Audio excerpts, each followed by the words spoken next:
At just 20 years old, imagine standing in the heart of Rome, surrounded by the historic beauty of the legendary Foro Italico. The red clay still stains your shoes.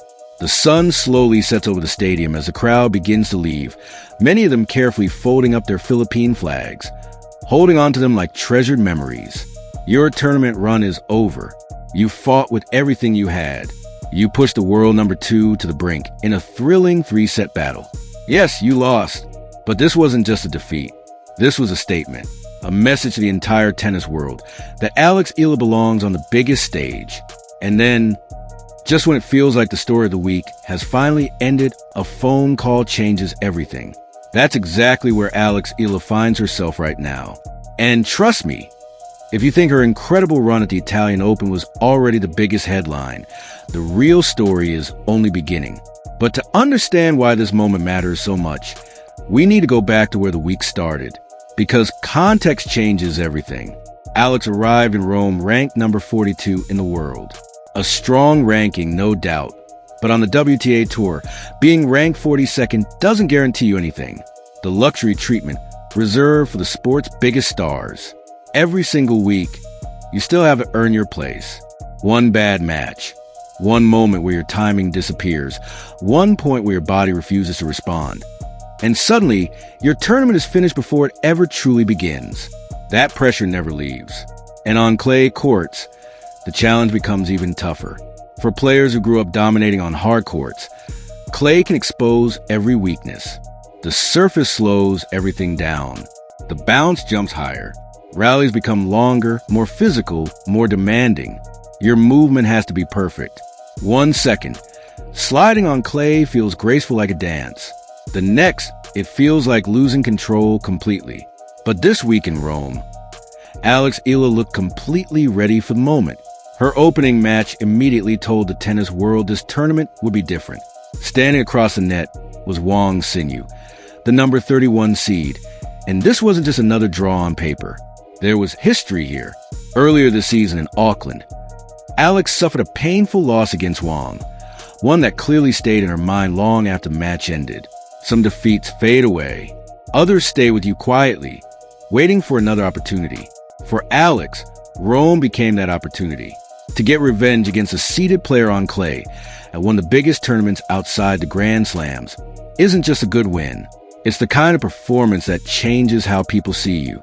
It tells the locker room you're no longer just a young prospect with potential. You're becoming a real threat. Won in straight sets. Calm, focused, clinical. Every point felt measured, every shot intentional.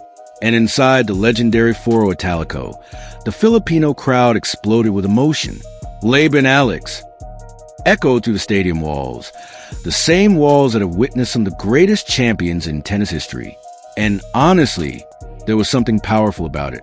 Watching an entire community find someone to believe in, someone who represents them on one of the biggest stages in sports, felt bigger than tennis itself. If you followed Alex Eala over the last year, you already know her support isn't artificial or manufactured. These are real fans. Many are overseas Filipino workers who spend their hard-earned money traveling across countries just to watch her play live for a few hours. That kind of support can't be bought. That's loyalty. That's pride. That's love. But after defeating Wang Xinyu, the challenge became even more intimidating.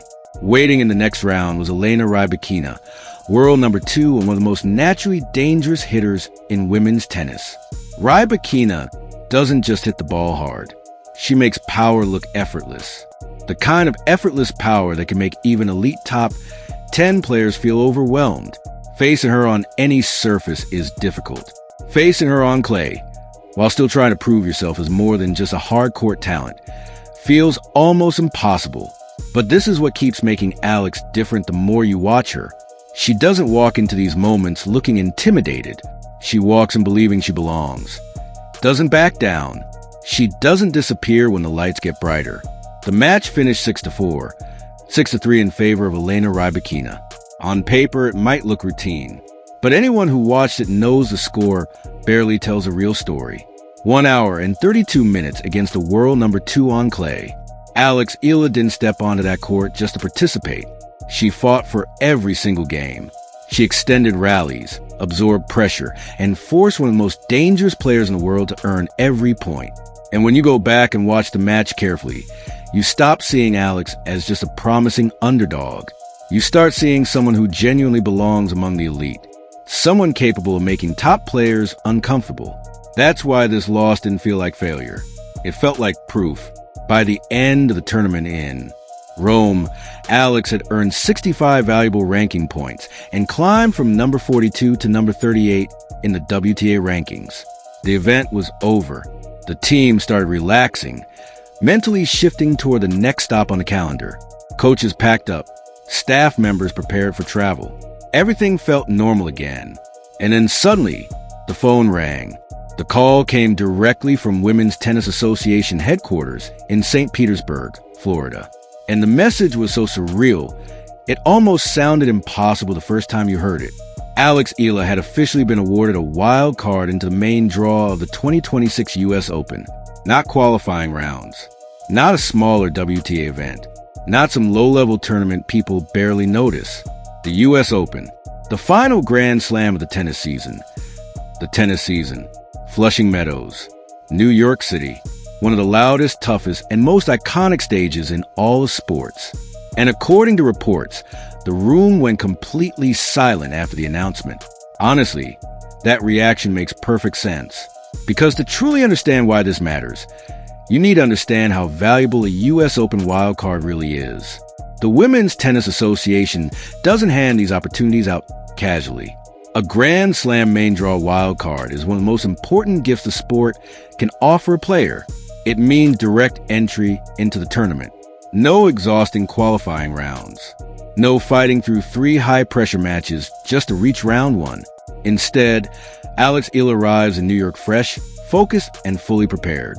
She gets extra days to train on the hard courts, study potential opponents, recover physically, and settle mentally into the biggest tournament atmosphere in America. Meanwhile, many players outside the top rankings will still be battling through brutal qualifying matches under the suffocating late summer New York heat and humidity. Alex skips all of that pressure entirely. That advantage is massive, and the WTA chose to give it directly to her, which immediately raises the obvious question: why Alex? Why now? And honestly, the answer says something bigger about the current state of women's tennis. Because yes, Alex's ranking matters. Reaching number 38 in the world is a major achievement, and depending on how the rankings shift closer to the tournament, she may have earned direct entry into the U.S. Open anyway. But rankings alone don't fully explain this decision. This wild card feels like something more than just reward. It feels like recognition. Recognition that Alex Eala is no longer simply a promising young player from the Philippines. She's becoming one of the most compelling news stories in global tennis. A player who brings energy, emotion, international attention, and a rapidly growing fan base every time she steps onto the court. Decision. At number 38 in the world, Alex Eala is already hovering near the range where direct Grand Slam entry becomes realistic depending on withdrawals and final draw adjustments. But that still doesn't fully explain why the Women's Tennis Association chose to officially hand her a wild card. Because wild cards are never just about rankings. They exist for players the sport believes can elevate the tournament itself. Players who bring excitement, attention, emotion, and storylines that go far beyond numbers beside their names. They're given to athletes who fill stadiums, who make fans care, who turn ordinary matches into moments people remember. And whether Alex fully realizes it yet or not, she's become exactly that kind of player. Just think about how fast this rise has happened. A little over a year ago, she was ranked number 140 in the world. Number 140. Now pause and think about that for a second. In roughly 14 months, she climbed more than 100 spots in the WTA rankings. That isn't slow, steady improvement. That's a breakout. That's momentum moving at full speed. And during that climb, she didn't just collect smaller wins quietly in the background. She started defeating top 10 players. She reached the semifinals of the 2025 Miami Open, the kind of performance that suddenly forces casual sports fans to stop scrolling and start paying attention. Then came a quarterfinal run in Dubai. More deep tournament appearances followed. Bigger stages, bigger crowds, bigger expectations. And that's the key difference now. Alex's success no longer feels shocking. It feels normal. The standard around her has changed completely. When she reaches the quarterfinals of a major event now, people don't react with surprise anymore. They start asking how much further she can go. Now, it no longer feels like an upset when Alexandra Eala reaches the later rounds of a tournament. It feels expected. It feels like she belongs there with the best players in the world. And honestly, the crowd factor absolutely played a role in this decision, even if the Women's Tennis Association carefully avoided saying it directly. Because you don't fill the stands of Foro Italico with Philippine flags without people noticing. You don't create the emotional atmosphere that Rome witnessed this week without the entire tennis world paying attention. The images spread everywhere. The chants, the tears in the crowd, the fans traveling across Europe on limited budgets just to support someone who makes them feel represented on a global stage. That kind of support is rare. And the WTA understands exactly what it's looking at. Alex isn't just collecting ranking points anymore. She's building something bigger. She's creating a connection between tennis and an audience that previously may not have felt deeply connected to the sport at all. Yes, there's commercial value in that. Of course there is. But more importantly, there's emotional value. And sports thrive on emotional connection. That's especially true at the US Open in New York City, a tournament that has always embraced powerful stories and unforgettable personalities. New York loves athletes who represent something larger than themselves. And Alex walks into that environment carrying the hopes of an entire nation, a country that has waited a very long time for a tennis player capable of competing at this level on the world stage. The official statement from the Women's Tennis Association made it clear that they had been closely following Alexandra Eala's progress for quite some time. They specifically highlighted her run in Rome, defeating a top 35 player and pushing the world number 2 in a highly competitive match. But the most important part of the statement may have been the simplest line of all. They said Alex had captured the hearts of fans around the world. That isn't just polite corporate language. That's recognition. It's the WTA openly acknowledging that Alex's influence now reaches far beyond rankings, statistics, or tournament points. She has become the kind of athlete people emotionally invest in. The kind of player fans genuinely want to watch, support, and believe in. And honestly, the US Open feels like the perfect place for the next chapter of her story. Because if there's one tournament that understands the power of emotional connection between player and crowd, it's New York. But while the wildcard announcement grabbed the headlines, the real work starts long before August arrives. The summer schedule leading into the US Open could shape the next phase of Alex's career. And before she ever steps onto the hard courts of Flushing Meadows, she'll first face a completely different challenge: grass court season. She's already committed to the Birmingham Open, an important stop as players prepare for Wimbledon championships. And grass changes everything. The surface is faster. The ball stays lower. Points become shorter, sharper, more explosive. Movement changes. Timing changes. Even decision-making changes. Every half second matters more because rallies disappear so quickly. On clay, tennis rewards patience and endurance.